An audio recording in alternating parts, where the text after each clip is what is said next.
All right. Assalamu alaikum, everybody. It's 3:02, so we'll now start the session. My name is Nurulain Yazdani, and I'm an Education USA advisor at the Lahore office. Before we begin this Fulbright Journey session, I would like to start by just introducing briefly about who we are and what we do as an organization.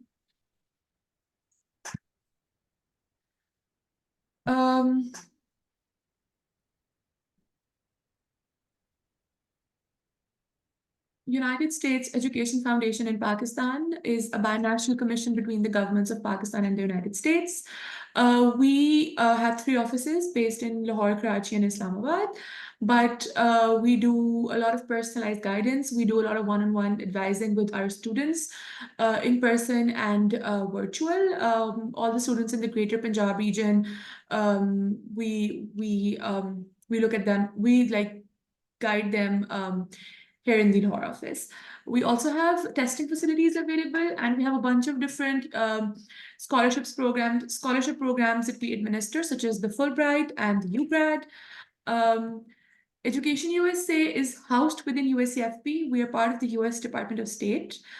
We have all our information coming in from the State Department directly, so we have accurate and current information based on with whatever questions you have regarding higher education in the United States. As mentioned earlier, we have over 4,000 schools in the US, so it can be quite overwhelming to apply in the entire procedure. So we help students in finding a best fit for them. We have a bunch of different services that we offer. We do many free in-house sessions. We do workshops in the GRE. We have a library that students can access by just simply emailing us. But our most famous service continues to be one-on-one advising, as mentioned earlier. If you want to get in touch with us, please. If you want to get in touch with us, please, you can always reach out to us at lahore@educationusa.pk. And if you visit our website, educationusa.pk/register, you can register with us for our free one-on-one advising services. You will be assigned an advisor who will work with you one-on-one, and they will take a look into your application and then take it from there. We have former Fulbrighter, Asmah Hyat, with us, who will talk about her Fulbright journey, and we will be taking questions at the end. So whatever questions you have, please leave it in the Q&A box. And without further delay, I will hand it over to Asmah. Thank you, Noor. Hello, everyone. Good afternoon. Thank you for joining us today.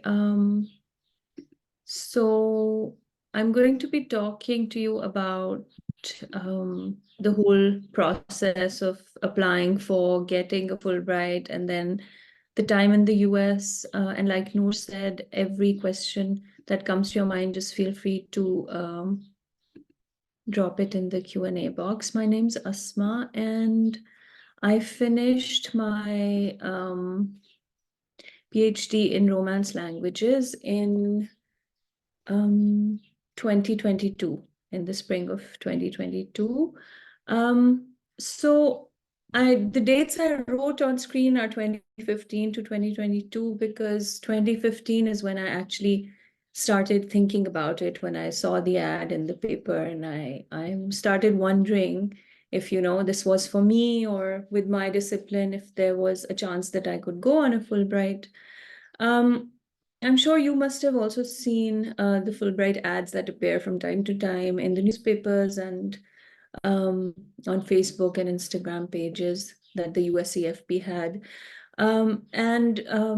It said any discipline could apply and women are encouraged to apply. So in 2015, in about September, October, I saw an ad and I called my brother, who's a lawyer, and he's been on a Fulbright scholarship to the US. So I asked him, I said, do you think I should apply?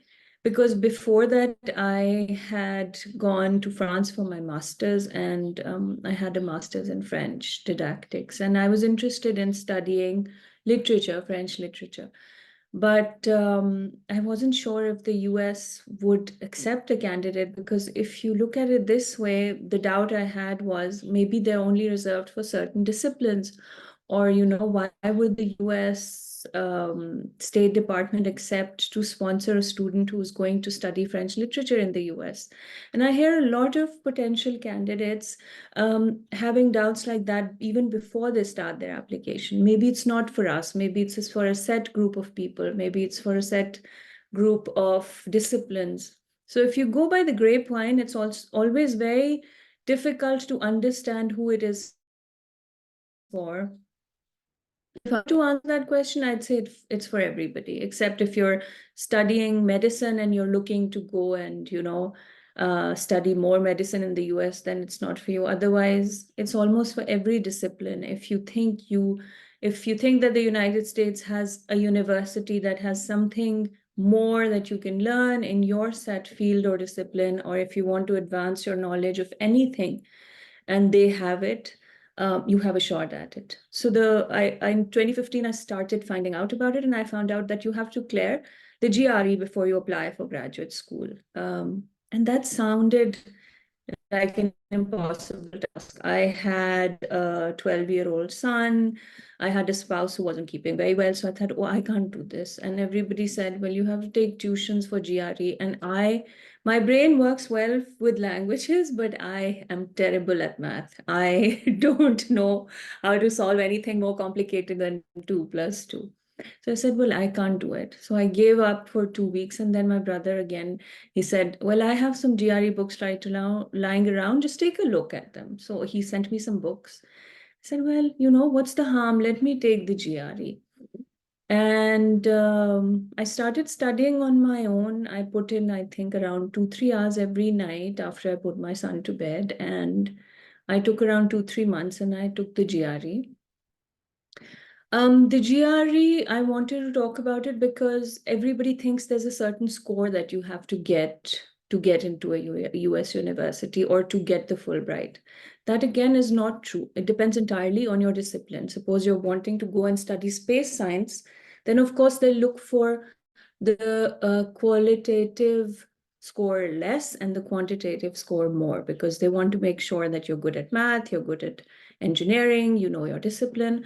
But if you want to go and study, let's say, comparative literature or English or journalism, or like I did, Romance language, they will focus sort of more on your capacity to present your point of view or to be able to, articulate what you want to put across rather than your math score.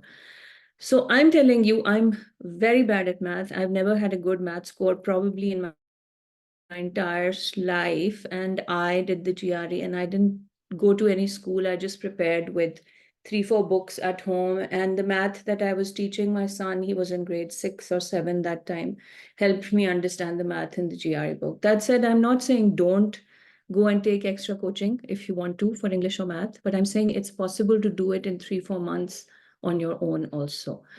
So I took the GRE. I got a good score, decent, top of the percentile in English, not so good in math. And I sent the score to the USEFP. And then around October 2016, I got an email saying that I was one of the principal candidates and I should be ready to go to Islamabad for an interview, and I should also register myself for the TOEFL. Before I move forward, those of you who are looking to do the GRE, I think, fee is about $220, which amounts to a considerable sum these days with the exchange rate. Please feel free to reach out to the USEFP. They do reimburse the fee for some needy students, for some people who think that it's not affordable for them. But you have to pay it first, and then they reimburse it to you if you succeed. So feel free to write to the USEFP later at a stage if you think you want that done. Because the fee is a big concern. It's not an easy exam and everybody has questions about that. So anyway, I got the call in October 2016, and in early spring, I went to Islamabad for an interview. There were 2 former Fulbrighters on the panel, and there were 2 people from the US State Department or the embassy, I'm not sure which, but so there were 2 Americans and 2 Pakistanis in the room, and there was a psychologist at the back of the room. She evaluates you on whatever you say. And also, they made us write a brief essay before we went into the interview because they just want to make sure that everything that's on your application has been written by you. And then, of course, I walked out and I waited. And then when you get selected, it's a very exciting day because it's sort of, you've been working towards getting the Fulbright up until that point. You think, oh, if I get the Fulbright, that's the end of it. That's everything. But then when you get it, you say, oh, there's a new beginning here. So the pre-departure steps that sort of were next was my contact with the USEFP office in Islamabad.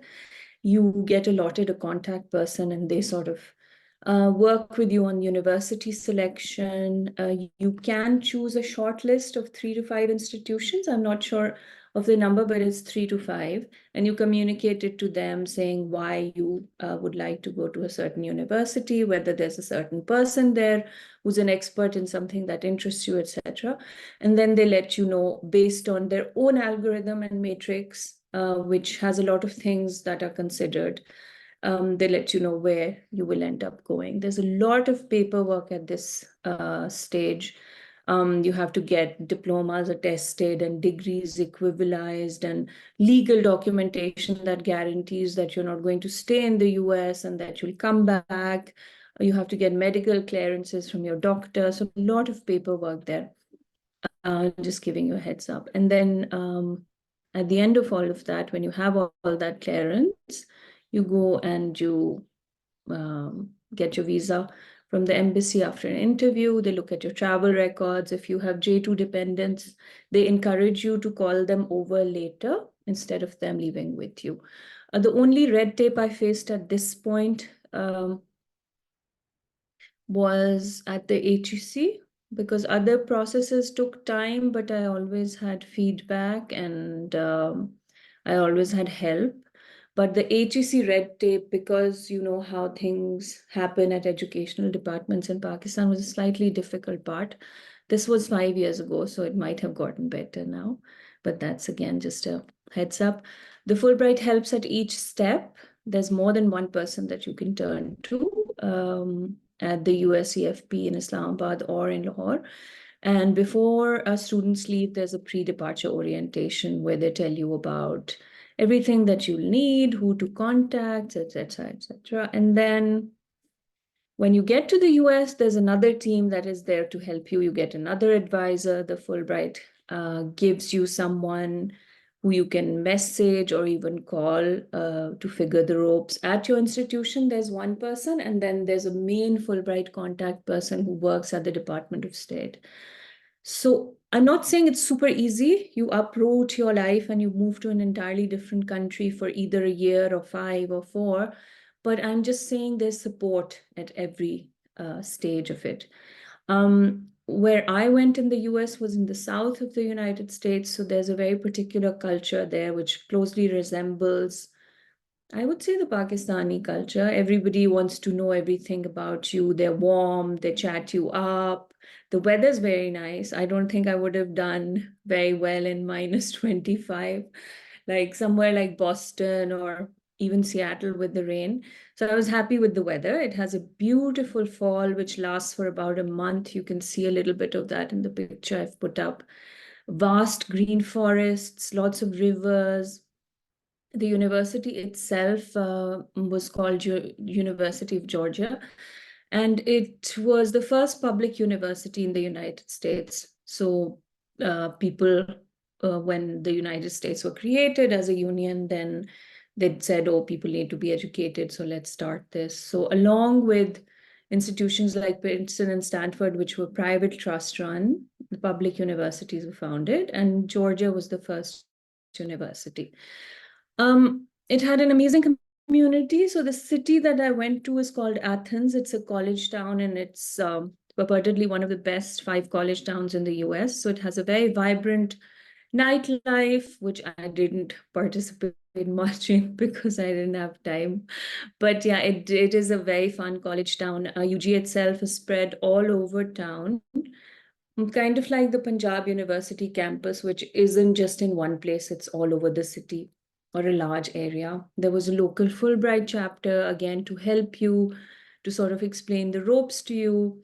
I missed the college orientation for foreign students because my visa was late. So be prepared if you're applying for, missing deadlines at the beginning. Don't let it stress you out too much. And then when you get there, there's so much to do. There's life beyond campus. There are courses to choose from in the freshman year. Another one thing that I was very interested in doing even before I left Pakistan, and I asked for at my interview also, I said, wherever you place me, please make sure that I spend some of my time teaching. So they made sure that that happened. As soon as I landed, I was told I'm not just a student, I'm also a full-time teacher. So I was teaching French to American undergrads within 2 days of getting to Athens, which was again a very interesting, not very not very predictable experience, actually. I loved every minute of it. But of course, wherever you go, even if you switch workplaces within the same city, there are ropes to learn, there are systems, there are learning platforms. So yes, it was very, very nice and very, very hectic in the first 6 months. The learning curve, of course, is huge. I'd studied all my life in Pakistan and Europe. So the European school system and the European college and university system is very hierarchical, very stern. And in the US, you go and they say, well, there's our library, there's our campus, those are our student body, and that's our corpus of professors, and you go for it. Take whatever you want, and it's all yours for the taking. So it's like leaving a kid in a candy shop, and there's so much to do always, and so many people to meet, and so many places to be. So yes, it was overwhelming and exciting, but it was very, very beautiful. And the challenge really doesn't take away from the excitement. It didn't for me. So those of you who haven't heard of Romance languages before might be wondering why they're called Romance languages. So I'll just tell you briefly that Romance was the name that was given to Old Latin, because Romance simply meant connected to Romans. And the Romans at that time, they were the clergy, they were the teachers, so they spoke Latin. So all the languages derived from that branch of Latin are called Romance languages. These include Spanish, Portuguese, French, Romanian, off the top of my head, a dialect of Spanish called Catalan, so a group of 5, 6 languages. As part of my course, I had to learn another Romance languages. So you have to remember when I got the Fulbright, I was in my 30s, and I said, after that, having lived life to that point and having taught for about, almost 2 decades, my brain cells are dead. And why I applied for the Fulbright was because I wanted to step out of my comfort zone. But when they said you have to learn another language, I said, I can't do this. I'm teaching, I'm raising a child, I'm doing my PhD, I have my exams. I can't. But you do. So, one of the best parts about the Fulbright is that it challenges you every day, even after you have it. Of course, it challenges you up to the point where you don't have it, but once you have it, there's so many other things that you end up doing which you never would have thought that you're capable of. People often ask me if I faced any prejudice. Not the way you'd think. The only experience I had, which was negative, was from a fellow colleague who used to teach at the university, and he was an older man, and he wasn't American. He was from our part of the world. So I think that the stereotypes that we walk in with don't always come true in the worst possible manner. And to counter that prejudice, I reached out to my fellow teachers, teaching staff, the president of the school, and they were all very helpful. So yeah, prejudice in terms of racism in a university town like Athens or in any university campus, I think, isn't that prevalent, even though it's hard to say the same at these times. I know that people who stand for different things in different part of the American history have always had to sort of struggle, but there's a lot of support on American university campuses, things you can turn to for help, people you can turn to. Another very challenging experience for any student who goes on a Fulbright, especially for the PhDs, are the comprehensive exams, which come in the middle of your stay there. For master's people, it's a thesis most often, but for PhD students, it's a comprehensive exam after 2.5 years. So that was an interestingly challenging experience. You had to study quite a lot, and well, it had a happy ending. So it was also not very easy always to juggle my student teacher role, even though I loved being at the other side of the table 3 days a week. But again, like I said, fantastic experience all in all. One of the personal challenges I faced was because I was a PhD scholar, but when I went from here, I took my 13-year-old son with me, and he was a teenager. He was just stepping into high school, and any mother will tell you that the ages between 13 and 18, you ask your own moms, are very trying. So it was like we were both growing up together there. And at the end of all of those challenges, teaching, learning, juggling your personal and school life, there is the PhD defense, which again is very interestingly challenging, overwhelming. In the middle of all of it, we also had, there's a picture from my defense, and I love looking at it because it makes me seem like I can do anything if I could do that. In the middle of all of that, we also had COVID, because I was there from 2017 to 2022, and smack bang in the middle, after my comprehensive exams, COVID came over and everything shut down. So this is a picture of the drive-through vaccination center that I drove 2 hours to get to. But it was, yes, an experience unlike any other for everybody in the world. For me also, we did everything with the mask. We started teaching online, and the best parts of the Fulbright experience are the people you meet. And I think that is the whole point of a Fulbright. Going there on a scholarship that encourages cultural exchange, friendships. You meet people from all over the world. There's so many stereotypes that break down for us who go there, and there's so many stereotypes that you succeed in breaking down for people who meet you there. A lot of people on campus had never been taught, my students had never been taught by anybody Asian before, let alone a Pakistani. For them, it wasn't imaginable that someone who comes from a place like Pakistan can speak English and teach French. So it's always very interesting to break down these stereotypes, which are so prevalent increasingly, unfortunately, in the world we live in today. You find out so much about food, other people discover your cuisine, you indulge in so many rituals like Thanksgiving, and you discover what Christmas is like and what people eat in different parts of the states. The United States is a huge area, so one state is very different from the other. I'm talking to you about Georgia and the warmth, but somebody who's been to Boston will tell you, oh, the snow is terrible. Somebody in Seattle will tell you it rains nonstop.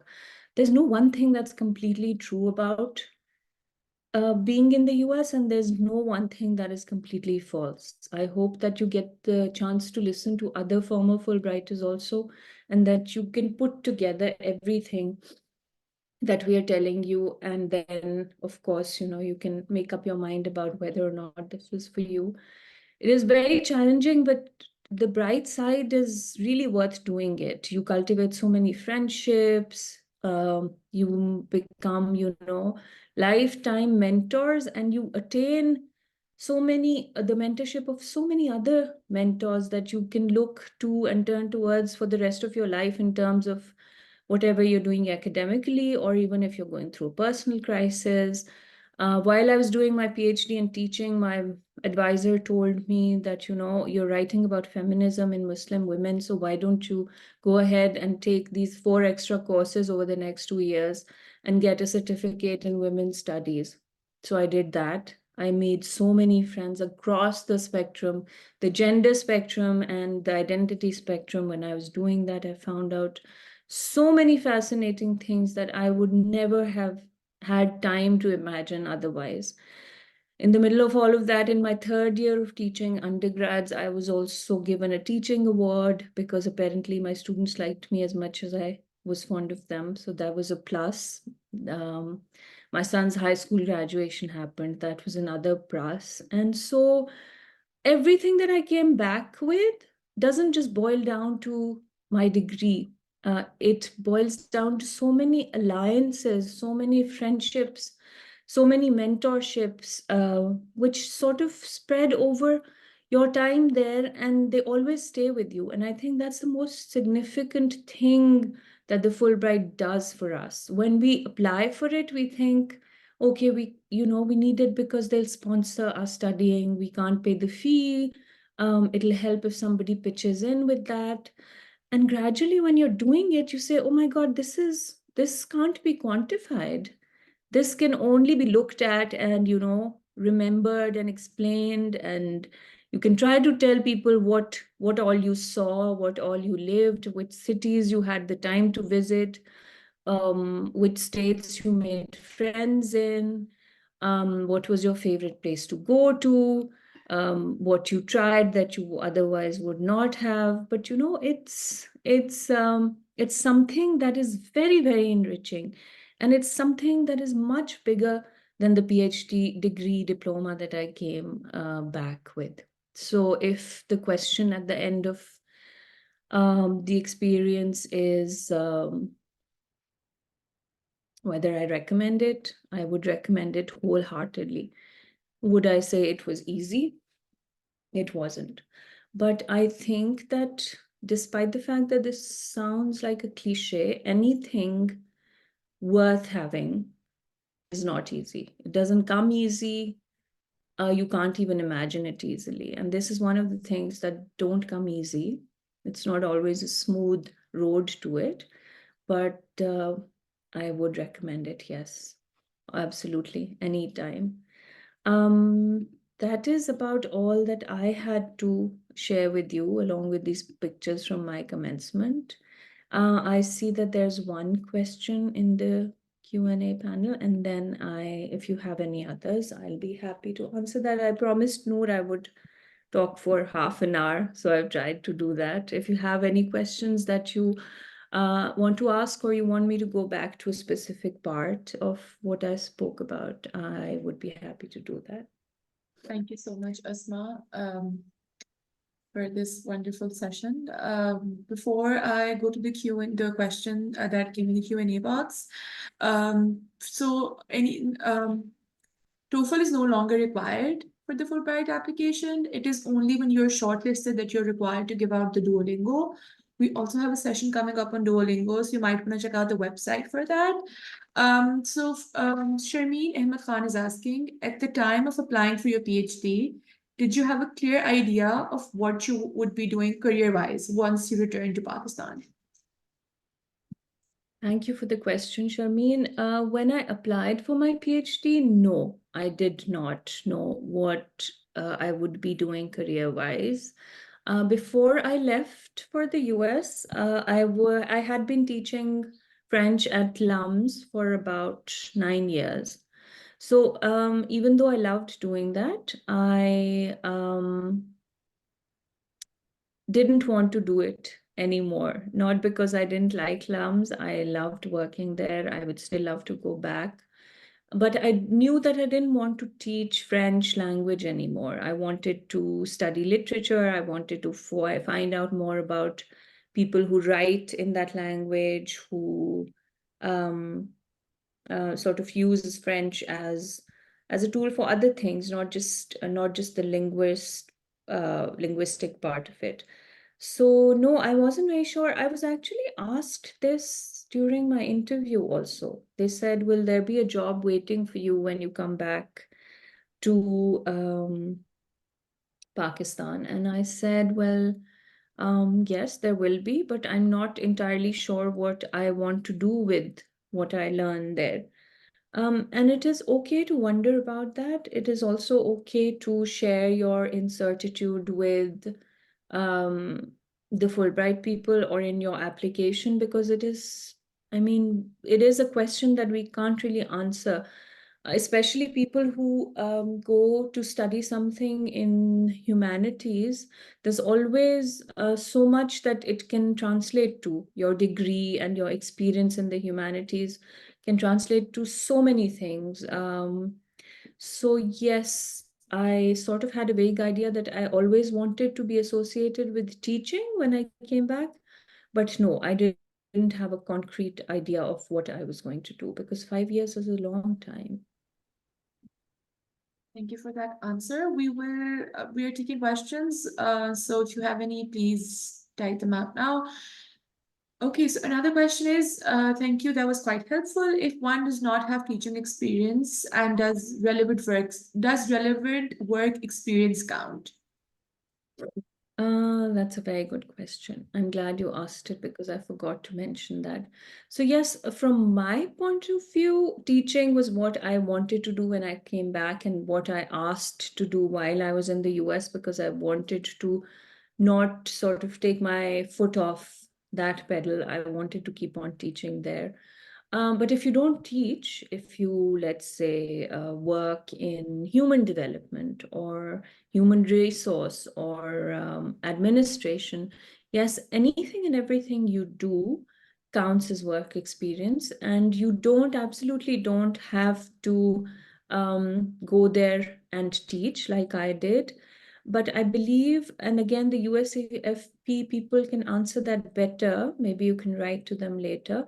I believe that they count anything more than 2, 3 years as work experience.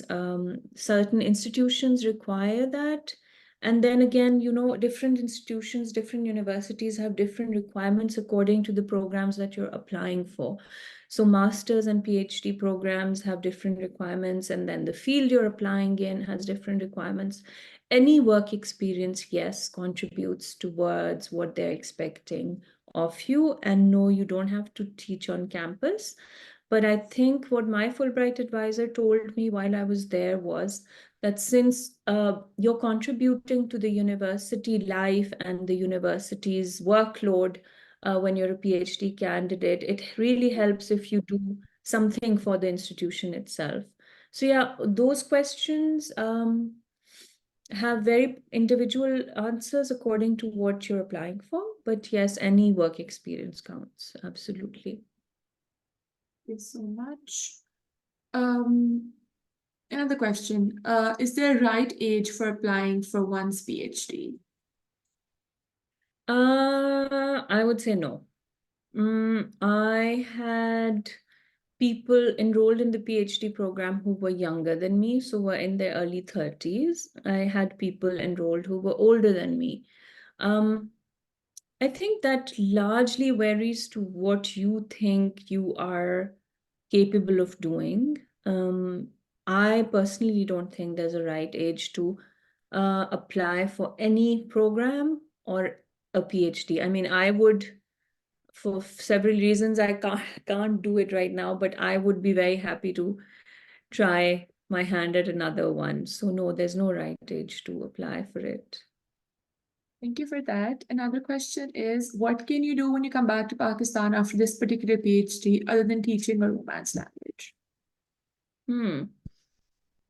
Mm, I think, Anam, that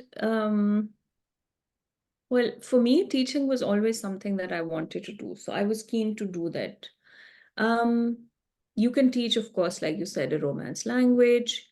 You can teach comparative literature with the degree that I have. That means you can sort of choose a theme across the different streams of literature, like suppose women's literature or Muslim women's literature, which are my personal interests.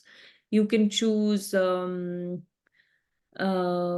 women as mothers as a theme and teach a course on that in comparative literature. You can even, it depends really on how institutions look at what they want their students to learn. I think you can even try with the extra side degree that I have, you can even delve into feminism and feministic themes in literature. So yes, it's really varies. I've had offers to work with UN-based agencies for, things like translating documents and working on book chapters, which I have helped translate or helped paraphrase. You can work with aid agencies. I've done that for several people who come to Pakistan and who have particular needs. So it's very flexible according to what you want to do. There's always people looking for people who speak an extra language, not just in Pakistan, but anywhere in the world. So it's never a task that's difficult, finding a job with such a degree. Depends on what you are interested in. Thank you so much for that. All right, I think we'll wait a couple minutes to get more questions. Do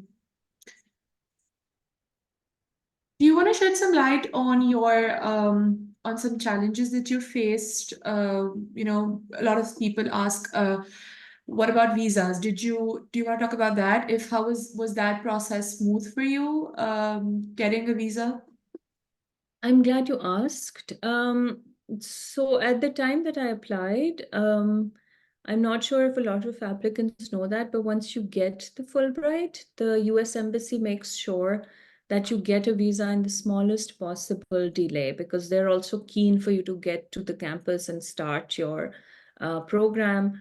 I did face a small delay, but that was, like I said, because of red tape at AGC. They wanted certain documents and I tried to get them as soon as possible. But no, the US mission in Pakistan does everything possible to help Fulbright grantees get a visa in the shortest possible times. And I think they do it for every student who sort of clears the paperwork stages of an application, even if they're trying to go otherwise. So the embassy is very helpful. When you do get a Fulbright, they try and facilitate you in every possible way. All right. Um, Another question we have is, did you face imposter syndrome before applying? Thank you so much for asking that. Yes, I did. And I'm going to tell you a little bit about this, about different stages of applying for the Fulbright and this sneaky imposter syndrome. So like I told you, I'm not sure if you were there at the beginning. So when I saw the Fulbright ad, the year I applied, I looked at it and it said, apply for any discipline. The ad wording has changed a little bit, but at that time it used to say apply for any discipline except medicine and law, I think. So I looked at it and I said, well, all these disciplines that are listed, they say literature, they say administration, they say water and economics and finance and human development. And what I have studied doesn't make sense. And I would sit and think and, sort of procrastinate about how I could justify studying a Romance language in America, because as far as the surface of it is concerned, you can't really say that the Americans speak French. They don't. Their first choice for a foreign language in their high schools is Spanish, because of the proximity with Mexico and a lot of Hispanic population there. So yes, it sneaked in there. Then I asked myself in my head all the questions that I imagined the interview committee would ask me. Why do you want to go to America now? Why do you want to do a PhD? Why do you think, you went to Europe before for your master's?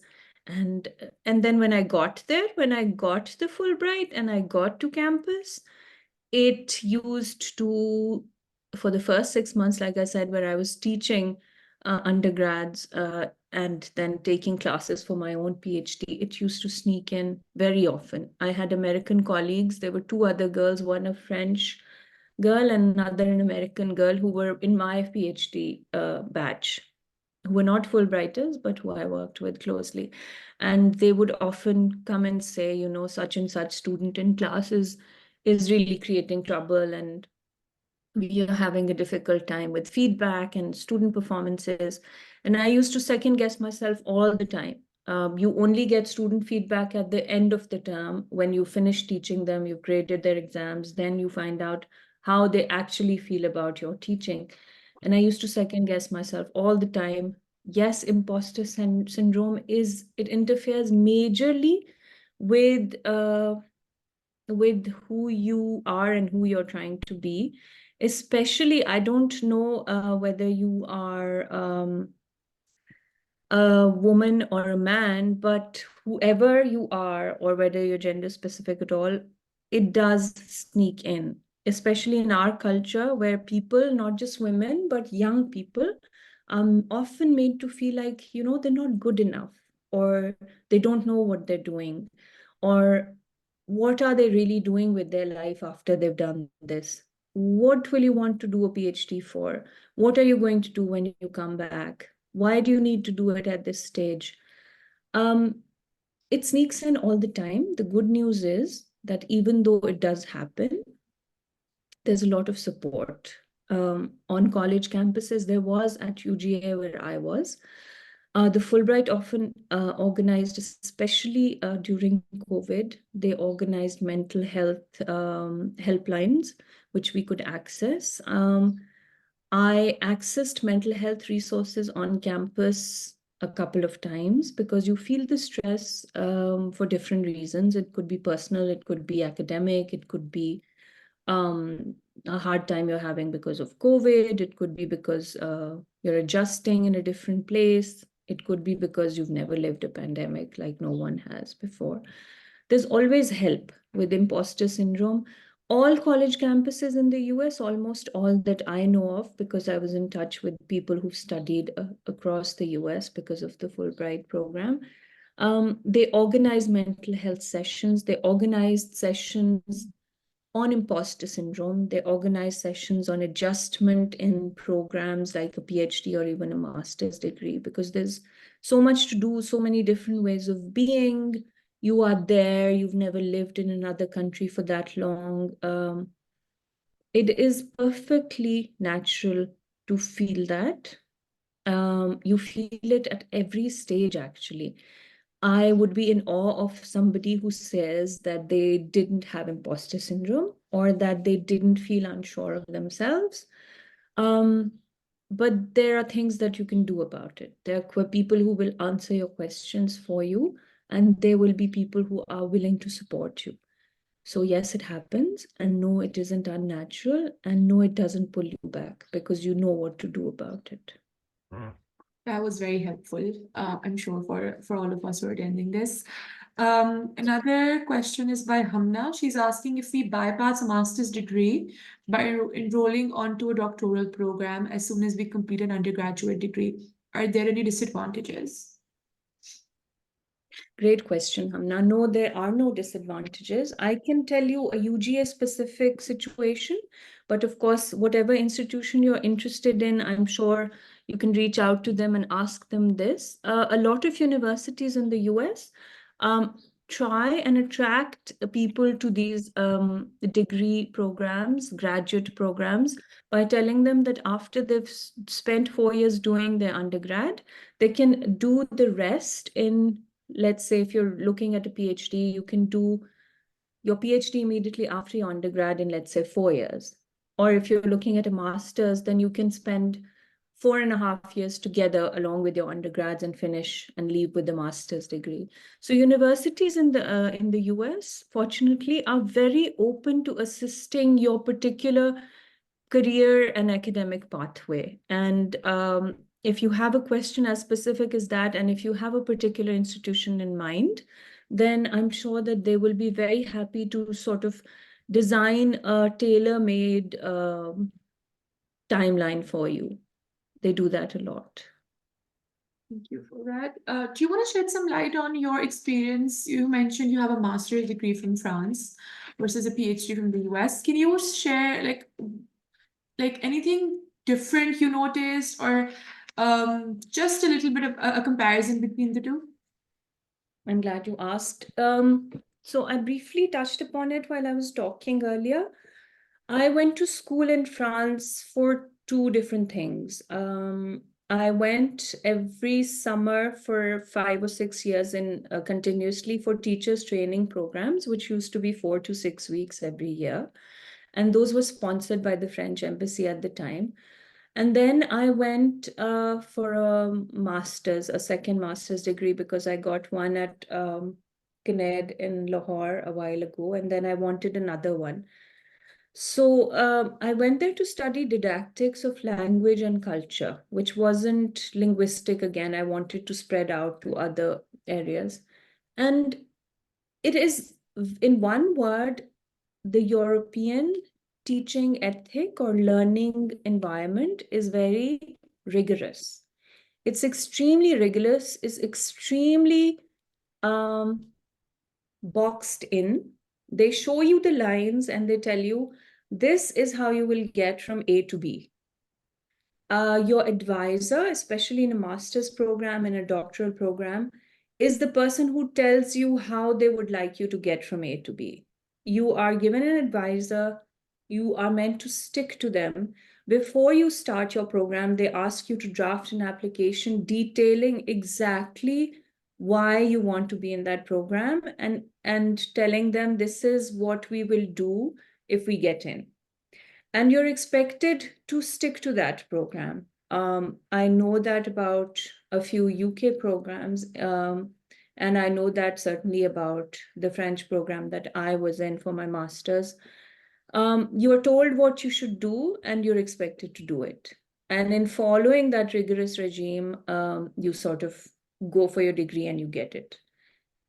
In the US, imagine my surprise when I asked my Fulbright advisor on campus when I got there. I said, "So what am I supposed to do?" And she said, "Well, you're going to tell me that. What do you want to do?" I said, "Huh? I have a choice."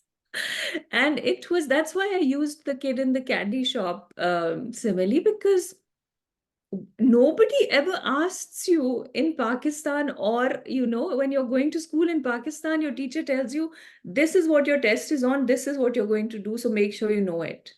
And in Europe, in France, they are I'm sure it has its plus points. It does, because it makes you disciplined, it makes you focused, you have goals to attain, you get there, you learn in the process. But the Americans, the US campuses, they say, okay, this is what we have to offer. This is a buffet. What do you want from it? And there are 5 people standing at the buffet, all of them amazing cooks. And they tell you, well, are you interested in this? Does this look pretty to you? Do you want to taste it? So the first 1.5 year is when you do your coursework in a PhD in the US. And your coursework is that dozens of brilliant teachers in your department and across campus, because you can always take cross-listed courses, you can just go and learn everything about the world, not just your discipline. Like, that's how I ended up doing feministic studies with the Department of Women's Studies, which was different from the Department of Romance Languages, because I found that I could connect it to my discipline and my interest.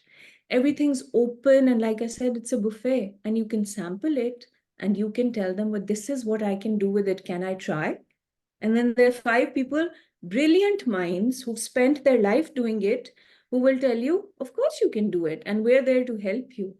So it is an amazing window of opportunity that opens to you. That is how Europe and the US are different. Thank you so much for that. We have another question by Sharneen. She's asking, how important is it to connect with faculty at preferred institutions before applying for a Fulbright? If you have someone in mind who you know or who you think is working in your area of interest, by all means, go ahead and connect with them. My Fulbright advisor 5 years ago told me not to reach out to anybody at the institutions they were applying at for me on my behalf until they told me which institution I was at. Your Fulbright advisor might tell you different. Policies might have changed in the meantime.